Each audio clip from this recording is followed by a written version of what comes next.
खबर आपको बता दें, संजय राउत की आज कोर्ट में पेशी होने वाली है। आज उनकी रिमांड जो है वो पूरी हो रही है। 3 दिन की रिमांड ईडी को जो मिली थी वो रिमांड आज पूरी हो रही है, तो आज उनकी कोर्ट में पेशी होगी और कोर्ट में पेशी से पहले शायद उनका मेडिकल भी हो।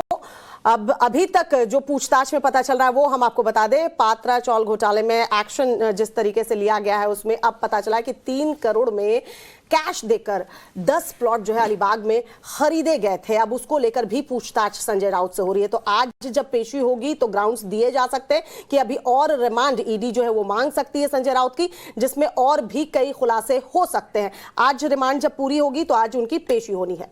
शिवानी हमारे साथ जुड़ चुकी हैं। शिवानी, हो सकता है कि संजय राउत की मुश्किलें और बढ़ती जाएं क्योंकि कई और सवालों का जवाब ईडी के अधिकारियों को मिलना बाकी है, तो क्या कस्टडी की रिमांड एक बार फिर से रख सकती है ईडी की टीम? जी बिल्कुल, देखिए यहाँ पर जब से संजय राउत को ईडी की कस्टडी में भेजा गया है उसके बाद से लगातार ईडी ने कई अन्य ठिकानों पर 2 जगहों पर न सिर्फ रेड की बल्कि उन रेड के दौरान उन्हें कुछ ऐसे दस्तावेज भी मिले हैं प्रॉपर्टी से जुड़े हुए, स्कैम से जुड़े हुए, जो इस बात को सिद्ध करते हैं कि कहीं ना कहीं संजय राउत का इन्फ्लुएंस था। संजय राउत के स्टेटमेंट को रिकॉर्ड करने के बाद ही ईडी ने ये रेड्स कंडक्ट की थी जिनमें उन्हें डॉक्यूमेंट्स मिले, पेपर्स मिले हैं।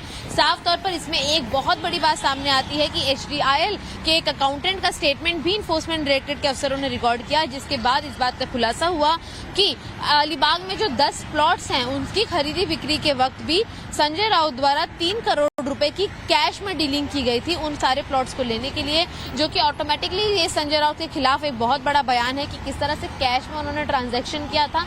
इसके अलावा ये बात भी पूर्ण तरीके से सिद्ध हो चुकी है कि प्रवीण राउत के अकाउंट से संजय राउत के अकाउंट में भी कई सारे पैसे ट्रांसफर किए गए थे जिनकी संख्या लाखों और करोड़ों में है। तो साफ तौर पर कहा जा सकता है कि आज इन सारे नए गवाहों, इन नए डॉक्यूमेंट्स के आधार पर, नए स्टेटमेंट्स के आधार पर जो ईडी है वो संजय राउत की कस्टडी और एक्सटेंड करने की मांग कोर्ट के सामने रखेगी। हालांकि पिछली बार उन्होंने 8 दिन की कस्टडी मांगी थी लेकिन उन्हें महज 4 दिन की कस्टडी मिली, इसीलिए 4 दिनों के अंदर पुख्ता सबूत और गवाह ईडी ने जमा किए हैं जो वो कोर्ट के समक्ष आज रखेंगे और उन्हीं के आधारों पर संजय राउत की जो कस्टडी है उन्हें बढ़ाने की मांग की जाएगी। हालांकि कहा जा रहा है कि फर्स्ट हाफ के पहले कोशिश की जाएगी कि इस मामले को सुनवाई की जाए, जिससे कि सेकेंड हाफ में जो ईडी है अपने प्रोसीडिंग्स को आगे करे। तो करीबन 12 बजे के बाद का वक्त होगा जब संजय राउत को ईडी के दफ्तर से निकालकर उस सेशंस कोर्ट में, PMLA कोर्ट में ले जाया जाएगा जहां पर इसकी सुनवाई होनी है। अनुमान कहा जा रहा है कि कम से कम 3 से 4 दिन की और जो कस्टडी है वो ईडी को मिल सकती है संजय राउत की, जिसके बाद आगे के दिनों में भी हम देखेंगे कि कई सारे रेड्स